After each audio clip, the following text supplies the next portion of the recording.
Hey guys, AJ Racing here, back today with something a little bit different from the normal sim racing content. So, this week, the Formula One season starts again for 2022. New regulations, new cars, new drivers on the grid, a return of old drivers as well. It should be all making for a pretty interesting and exciting season in the world of Formula One. Now, last season went pretty well until the last race when that kind of a shambles happened. But we're not here to discuss that. We're here to discuss the future and what I think is going to be happening in the season coming.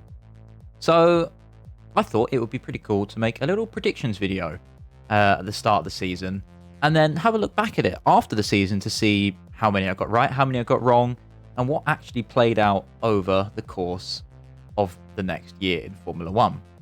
So without further ado, let's just jump into the predictions. Starting off with, well, a bold one.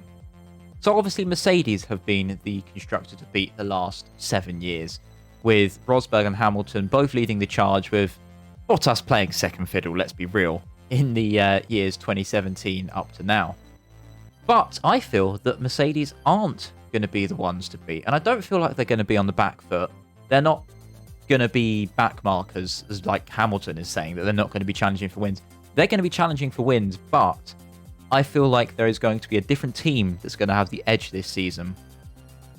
And I feel that's going to be Ferrari. Now, Ferrari have shown promise in pre-season testing. Their cornering speeds are pretty good, and with the reports of their engine being the most powerful one on the grid. Of course, with testing, you can't really tell because of fuel amounts and driving modes and all that sort of shenanigans. Now, as long as there's no certified 2018 Ferrari moments happening, their car, with the skill of both Carlos Sainz and Charles Leclerc, should easily be able to put them in good contention for the 2022 Constructors' World Championship. Now, do I think the Drivers' Champion is going to be a Ferrari as well? Yes, I actually do. However, I don't feel like it's going to be the one that everyone thinks it is. I personally think that the 2022 Drivers' World Champion is going to be Carlos Sainz. Now, last season, Carlos looked just better than Leclerc. And while Leclerc has the outright pace advantage, he doesn't have the consistency, I feel, to be world champion. Don't get me wrong, it's going to be close, probably less than 20 points in it between him and Sainz.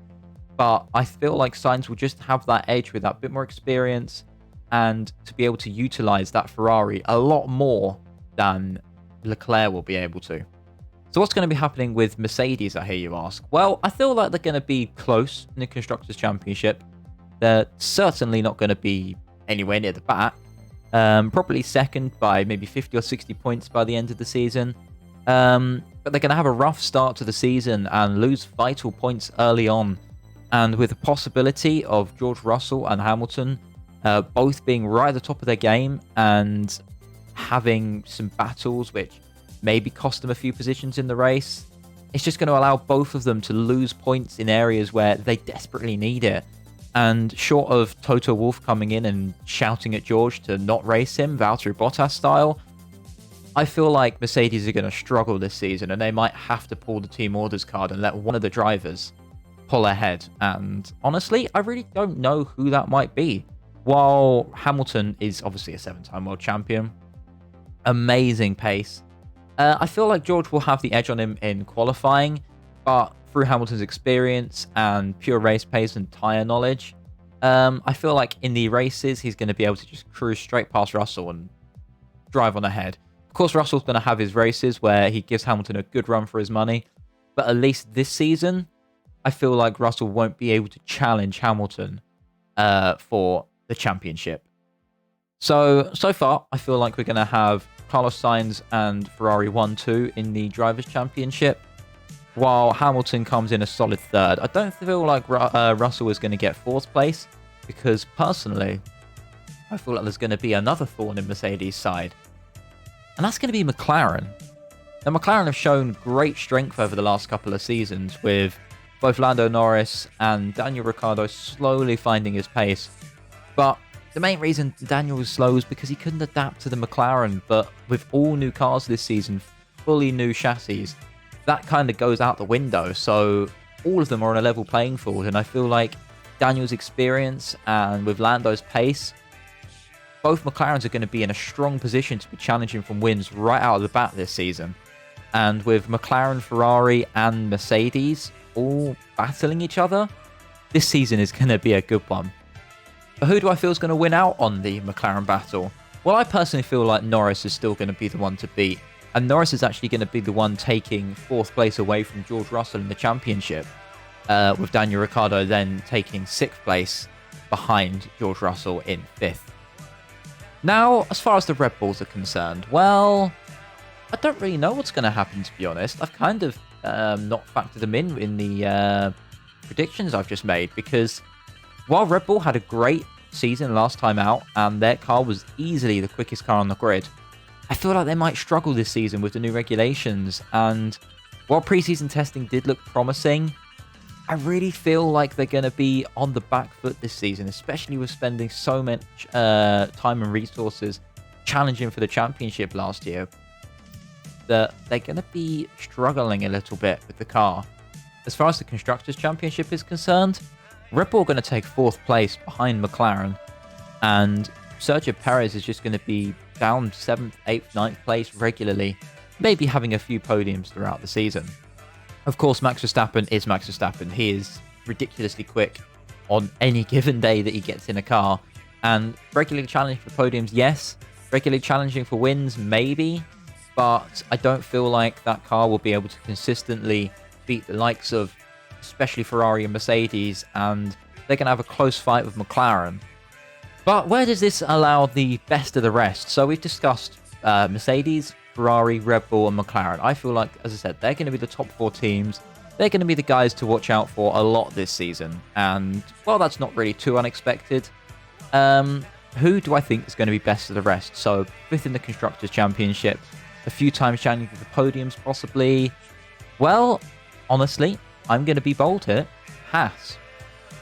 Now, of course, those of you who haven't been watching F1 for too long will only know Haas as the absolute failure there was in 2020 and 2021. But people forget that back when they first started, 2016, 2017, they had a car capable of getting 5th, 4th places against the likes of Ferrari and Red Bull at the time. And with all their development basically cancelled last year, all focused on this year, with a driver pairing of Magnussen and Mick Schumacher as well, Schumacher's going to learn a lot from a very experienced and very quick teammate in Kevin Magnussen. They're going to have a strong season, and I feel like Magnussen is going to get at least 1 podium this season, while Mick Schumacher will be challenging for top 10s regularly, and possibly a 5th or a 4th place should some instance go on up ahead. Next up, I feel, is actually going to be the Aston Martin. So obviously, Vettel and Stroll still same driver lineup as last season. And again, similar place to the Haas. I feel like they're going to have a lot of battles very close on track with each other. And they're going to be in a good place to pick up on some points, especially if incidents happen up ahead, i.e. Ferraris and McLaren's crash or something. And I feel like Vettel is going to pick up another podium this season, just through his... he's going to be in the right place at the right time in a race. Good strategy is going to get him a podium. And while that car might not be the fastest, it's certainly got its potential. And I feel like the reliability of that Mercedes engine is going to be what trumps them over the rest of the field. So who's going to be the back markers, 7th, 8th, 9th, and 10th? Well, let's start at the back. I feel like this season that the Alfa Romeo is going to be the worst car on the grid. It just looks slow, unreliable. And with the driver pairing of Valtteri Bottas and Guan Yu Zhou, it's going to be a bit of a struggle team, to be honest. Bottas, I feel like he's lost his motivation, and while going back to a team which should treat him fairly, I feel like he's just not going to have the pace to outpace that car, and no one's expecting Guan Yu Zhou to come in and storm the field. So yeah, I feel like Alfa Romeo is going to be the team that's being lapped in 20 laps this season. Now this leaves 3 teams remaining: Williams, Alpine, and not Toro Rosso, AlphaTauri. Out of the 3 of them, I feel like Williams are actually going to be the best of the bunch. They're going to have some very close fights this season with AlphaTauri, and them 2 are going to be consistently fighting sort of 15th, 16th places, and they're going to be having a few races where they fight for points through pace alone. And while I don't think they're going to be getting any places higher than maybe the top 8 this season, I'm not really sure who's going to be actually winning that battle between Williams and AlphaTauri. Williams don't have the strongest driver lineup, of course, with Alex Albon and Nicholas Latifi.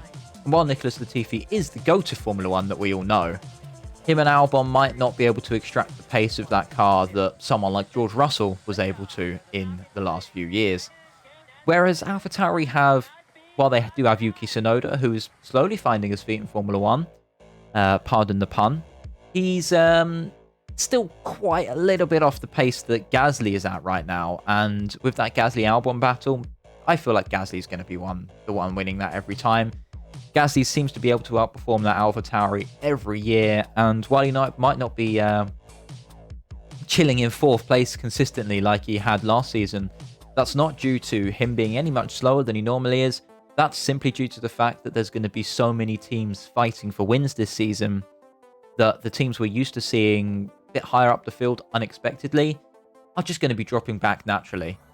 And so yeah, all that's left me now is Alpine. I feel like Alpine are going to be in a similar boat to the Alfa Romeos this season. They seem unreliable, and well, Esteban Ocon and Fernando Alonso is a great driver pairing, and they might have a few races where they might be able to just challenge for points. I feel like that Alpine looks slow and unreliable, and the same as the Alfa Romeo, slow and unreliable doesn't work in Formula 1, unfortunately. So yeah, they're going to be the ones struggling at the back of the field. But yeah, some predictions for the season as a whole, to be honest. I feel like with the new race directors as well, we hopefully shouldn't be having the shenanigans that we had last season. Track limits should definitely be clamped down upon. I've already heard Eduardo, the new race director, basically saying, yeah, if it was over the white line, that's off. I was about to say that's an off track. This is an iRacing. Track limits as, yeah, you have the white line here, you go 4 wheels over it, that's off the track. If you're over it, you're on the track, and that is going to be it. Every circuit, every corner, every track. Fair track limits, that is one thing we have been sorely missing, and that's what's been causing a lot of the controversy in the seasons just come. And the new cars themselves, do I feel like they're going to be better racing? Yes, I feel like they are. Preseason testing has shown that they have been able to follow within half a second of each other and not struggle a bit. And they're not even pushing then. So I feel like the racing is definitely going to be a lot better, especially more at the high-speed circuits. Somewhere like Silverstone, somewhere like Barcelona, where the races have kind of been a bit boring the last few years just because of how much downforce these tracks rely on. These tracks are going to be much, much greater for racing. Now, another thing that I have been noticing during preseason testing, and I know it's not the most reliable source of way to test this, but also the slipstream, the DRS, seems less effective this year. This means we're going to be seeing less passes where the cars are just zooming straight past each other and already 10-20 meters ahead before the braking zone. It's really going to sort out the really great drivers and the people who can overtake. Yeah, it should make for some pretty interesting races this season. Now, another thing that I have kind of worried about, though, is the cars look heavy, and of course with an extra weight limit, I think of around 60 kilograms this season. I feel like at places such as Monaco, Singapore, Baku, the cars are going to struggle, and we're going to kind of have the opposite sort of effect, where the cars are just going to be too wide, too heavy, too cumbersome to get through the sectors, especially sort of the middle sector of Baku, and it's kind of going to tone down the racing actually compared to what we've had before. But that's just sort of my first observations, but of course we don't know exactly what the cars are going to be like. We haven't seen them in race trim yet. Know in the comments below what you guys think of what's going to be happening this season. Just how wrong do you think I'm going to be? And again, we'll look back at this in 9 months time and, well, see how wrong I actually was. But all that's left to say is have a really awesome rest of your day. Thank you very much for watching. If you did enjoy, leave a like, subscribe if you want to as well. And I will see you all in the next video. See you later, guys.